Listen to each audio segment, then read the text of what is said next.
Comissão de Orçamento vai apresentar emendas para que Estado convoque concursados. CPI que apura a morte de bebês no Hospital da Mulher em Cabo Frio apresenta relatório final. E Outubro Rosa é encerrado com o evento da Comissão da Mulher na Praça 15. O Jornal da Alerj está começando agora.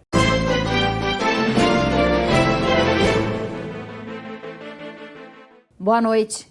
A Comissão de Orçamento vai apresentar emenda à Lei Orçamentária Anual de 2020 para convocar aprovados nos concursos da Secretaria Estadual de Administração Penitenciária. As demandas da área da segurança foram debatidas nesta quinta-feira durante a audiência pública. Aproximadamente 600 pessoas que foram aprovadas nos concursos de 2003, 2006 e 2012 aguardam convocação da SEAP. É o caso de Rômulo Marques, que passou no concurso em 2016, fez as provas de conhecimentos gerais, teste físico e exame psicotécnico. A única etapa que falta para ele é o curso de formação. Ele espera que com a mobilização da Alerj, todos os aprovados possam assumir um cargo na instituição. A gente está aguardando aí a solução desse problema.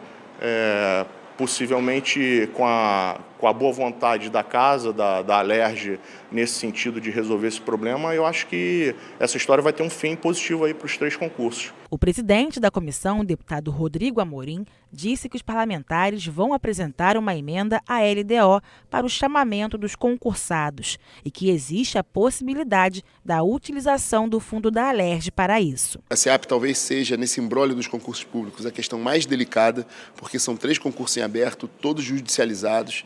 E aí, como um gesto dessa comissão, e aqui, no mesma linha, convergindo ao pensamento do governo do Estado, de garantir a segurança jurídica e a defesa daqueles que abdicaram das suas famílias, dos seus outros empregos, para realizar um concurso público e efetivamente poderem servir ao Estado do Rio de Janeiro, surgiu aqui a possibilidade de colocarmos nos projetos orçamentários, agora desse ano, uma criação de um novo programa de trabalho, no sentido de abrir um espaço no orçamento com a previsão orçamentária para chamar um determinado número de vagas desse concurso e, sobretudo, criando já a predisposição de receber nesse programa de trabalho recursos oriundos, por exemplo, do Fundo da Assembleia Legislativa, que muito tem contribuído para os programas de saúde, de educação, de saúde e, sobretudo, de segurança do governo do Estado. As polícias militar e civil e o Corpo de Bombeiros também apresentaram suas demandas. Um dos principais problemas da Polícia Civil é a falta de agentes. Hoje, a instituição conta com aproximadamente 8.000 policiais, mas, segundo o assessor especial da Secretaria de Polícia Civil, são necessários pelo menos 20.000 servidores. Vivemos com um déficit muito grande de policiais. Eu sou delegado de polícia, por exemplo, o Rio de Janeiro tem a pior relação delegado de polícia por habitante do Brasil, né? Sendo o segundo estado em termos de economia do Brasil. Então, e outras, eu falei da minha carreira porque eu sou delegado, mas muitas outras, o nosso déficit em todas as carreiras, né? Nós temos concurso para perito legista há mais de 10 anos que não tem um concurso para perito legista, né? Isso tem um impacto direto, né, na investigação, na instituição, né? Então, o nosso déficit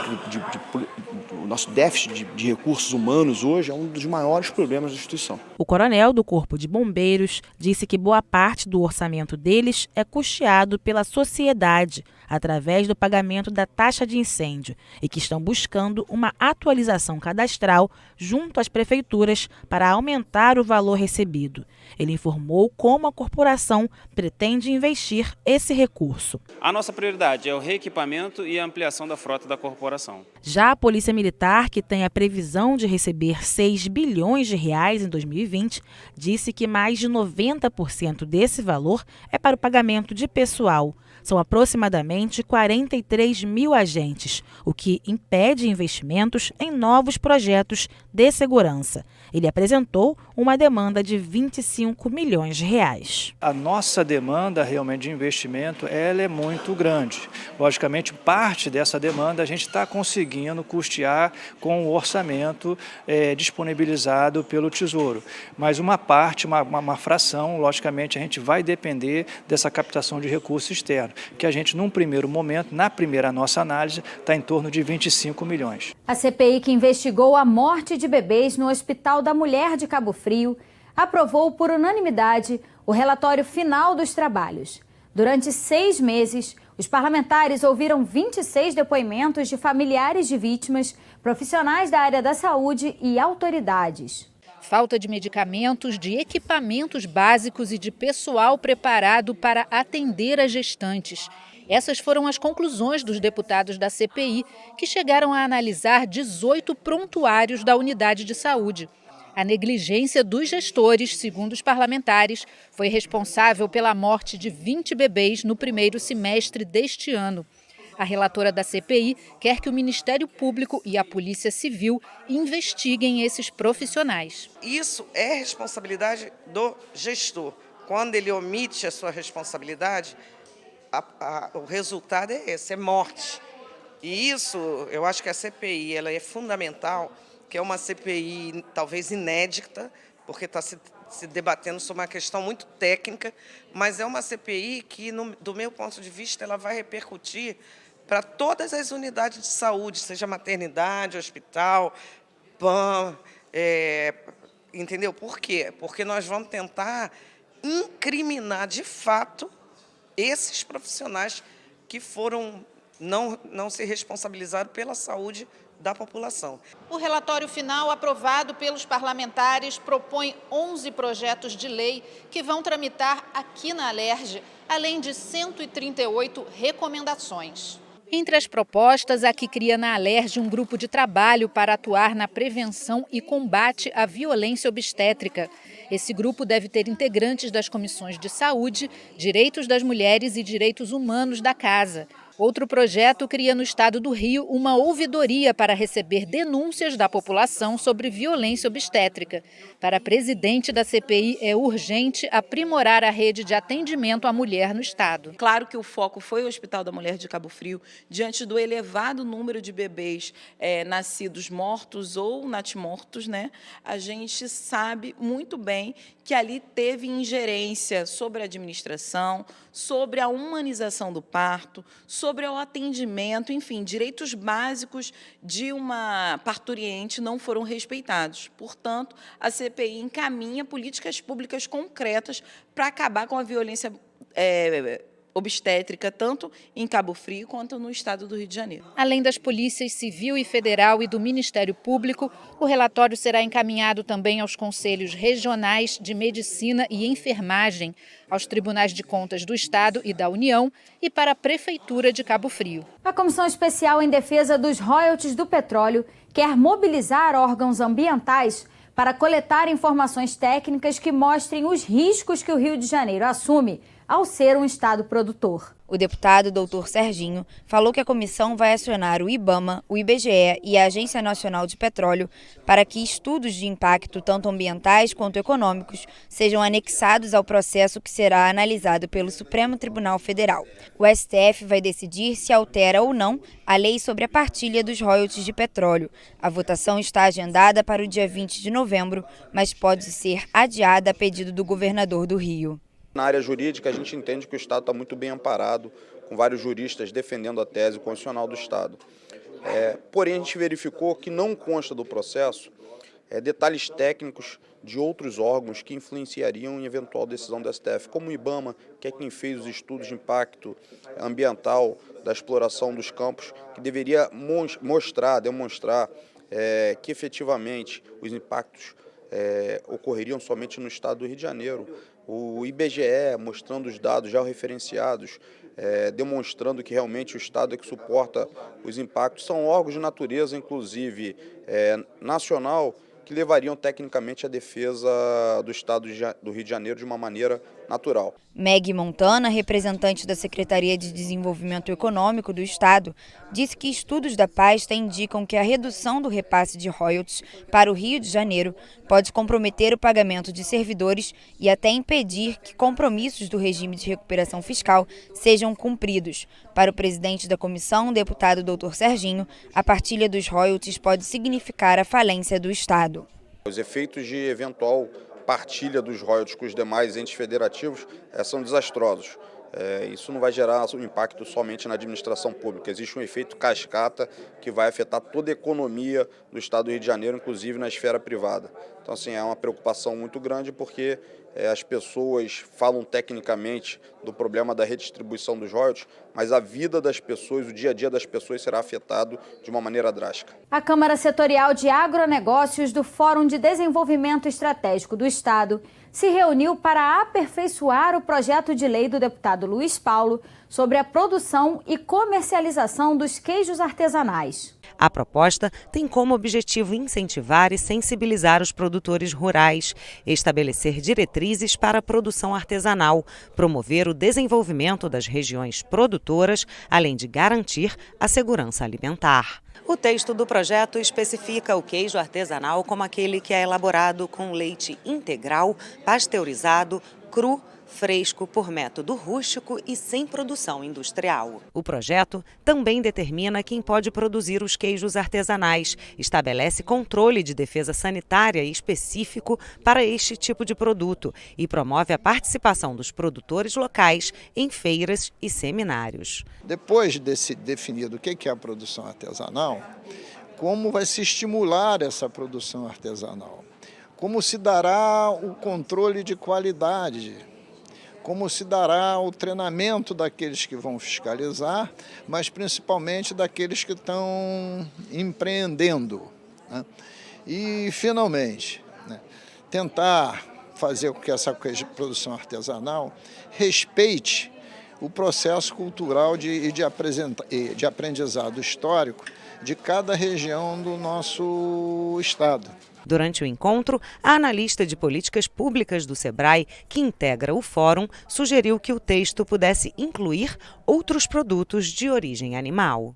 É uma oportunidade, já que a Assembleia Legislativa está propondo, o deputado Luiz Paulo está propondo a regulamentação do queijo, que nós pudéssemos pensar também, não apenas nesse produto, que é de origem animal, mas também outros produtos, como, por exemplo, os embutidos, que poderiam ser beneficiados por essa legislação, que vai ajudar muito esse produtor rural a comercializar fora do seu município e de forma interestadual, podendo ampliar o seu mercado consumidor. Esse é um primeiro projeto.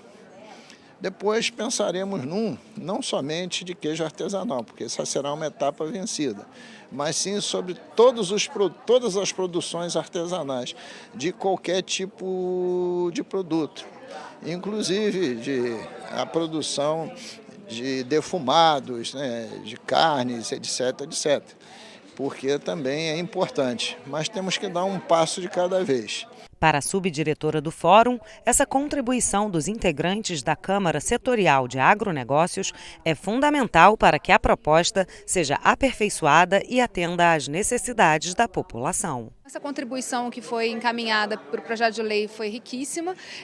Hoje o deputado deu o retorno a respeito do que ele já incorporou no projeto e se colocou à disposição para receber outras sugestões que aperfeiçoem ainda mais o texto. E explicou um pouco aqui também para os presentes qual é o processo legislativo, como ele se desenrola e quais são as etapas que vão suceder a partir do momento em que ele pedir para que esse projeto vá à pauta. Então foi muito interessante porque a gente também fala para o público em geral como é que o legislativo funciona, né, e quais são as etapas que acontecem dentro do parlamento. Estabelecimentos que proibirem a entrada de diabéticos com alimentos e aparelhos que monitoram a glicose serão multados.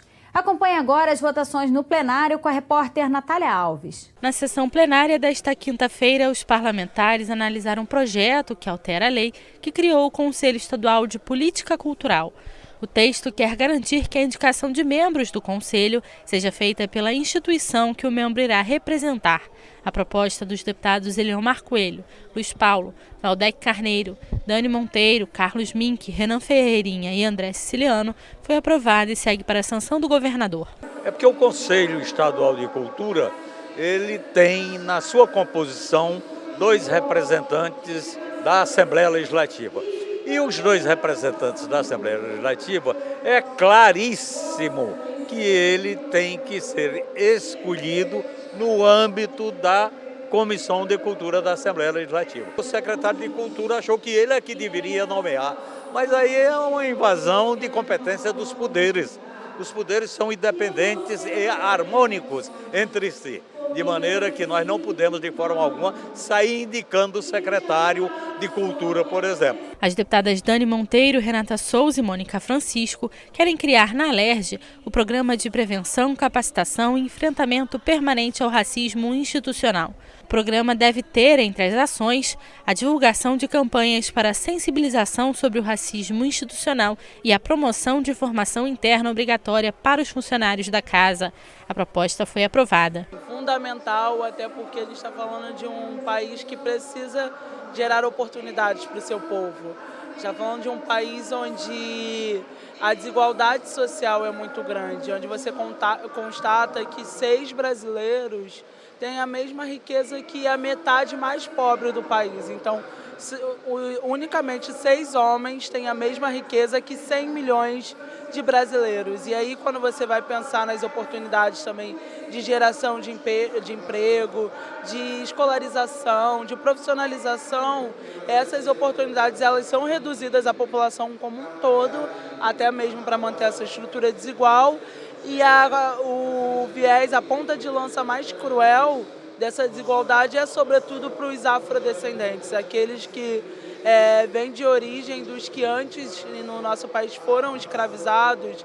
Eles têm menos oportunidades de acesso a um emprego com um salário fixo ali adequado, um emprego com estabilidade, a uma possibilidade de profissionalização e ascensão social. Essas possibilidades são ínfimas. O deputado Rosenberg Reis quer garantir que as pessoas que tenham diabetes possam portar alimentos, equipamentos para controle da glicemia ou insulina. Os estabelecimentos que descumprirem a regra poderão ser punidos. A proposta aprovada depende da sanção do governador para se tornar lei. O deputado Marcelo do Seudino quer autorizar o governo a incluir psicólogos hospitalares na equipe técnica da rede estadual de saúde.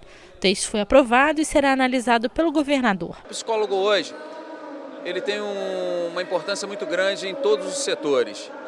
Nós fizemos tanto para as escolas quanto também nos hospitais, mas vamos falar sobre os hospitais. Sabemos que as pessoas quando estão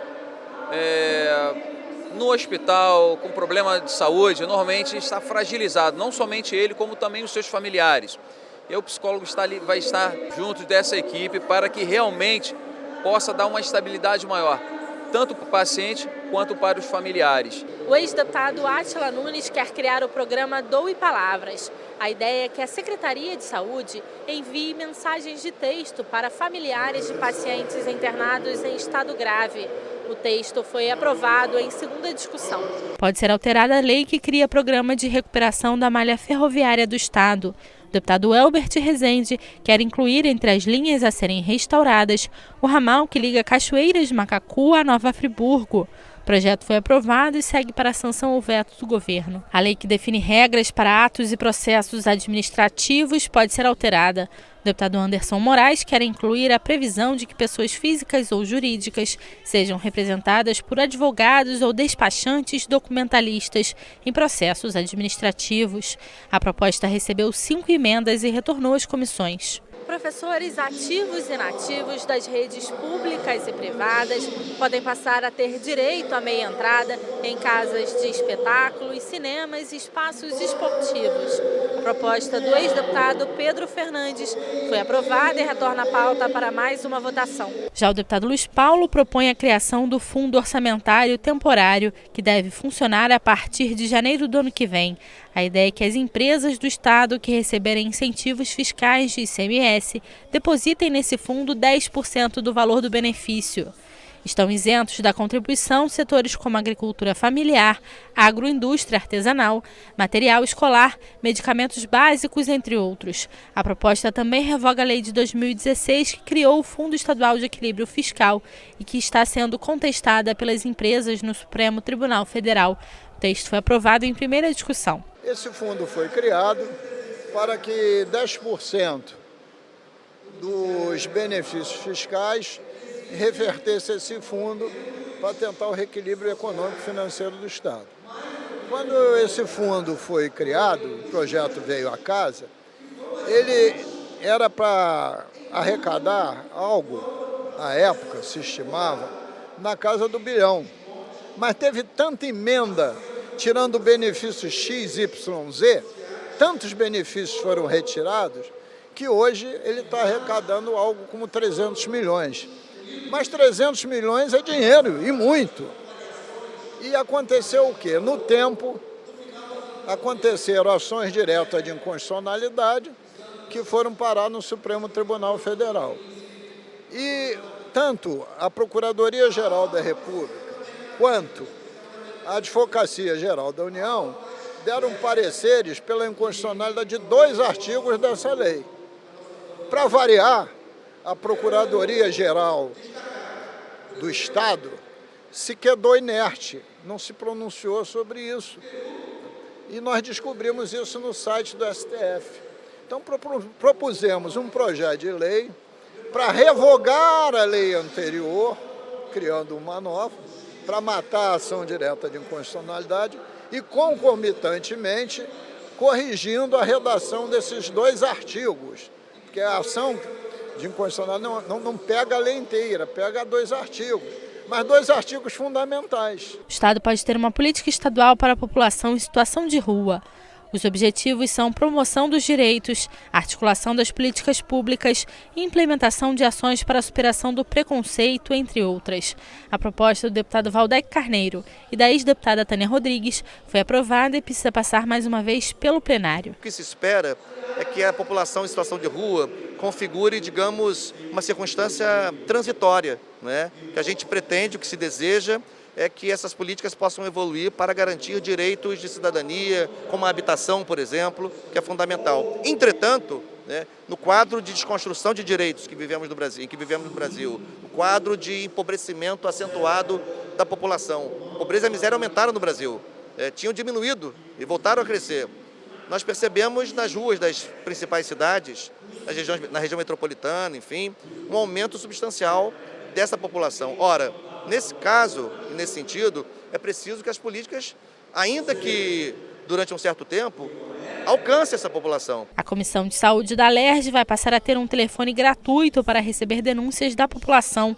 O Disque Saúde vai funcionar de segunda a sexta, das 9 da manhã às 6 da tarde. A matéria da deputada Marta Rocha foi aprovada. Uma das maiores demandas que a gente tem individualmente no gabinete é a questão da saúde. Eu recebo uma infinidade de pedidos que a gente encaminha, eu recebo uma infinidade de reclamações de pessoas que estão desesperadas à procura de um atendimento, que querem internar seus familiares e não conseguem.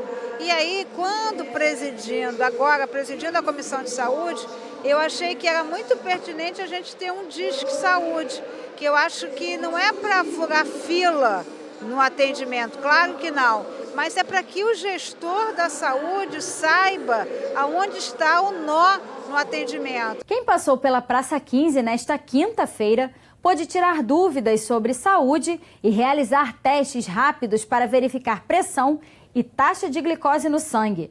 As ações fazem parte do encerramento da campanha Outubro Rosa, promovida pela Comissão de Defesa dos Direitos da Mulher da Alerj. Rita de Cássia parou para verificar como estava a pressão e saiu contente com o resultado. A pressão está ótima, está de garotinho, de gatinha, 12/8.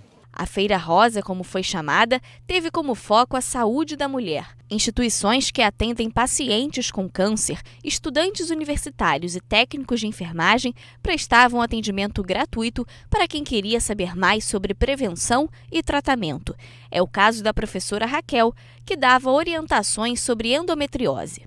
A endometriose é um problema que relaciona-se muito à dor e à intensificação do ciclo menstrual, tá bom? Então a mulher, às vezes, ela tem uma menstruação um pouco mais intensa, naquele mês ela não liga, no outro mês ela vem mais acentuada.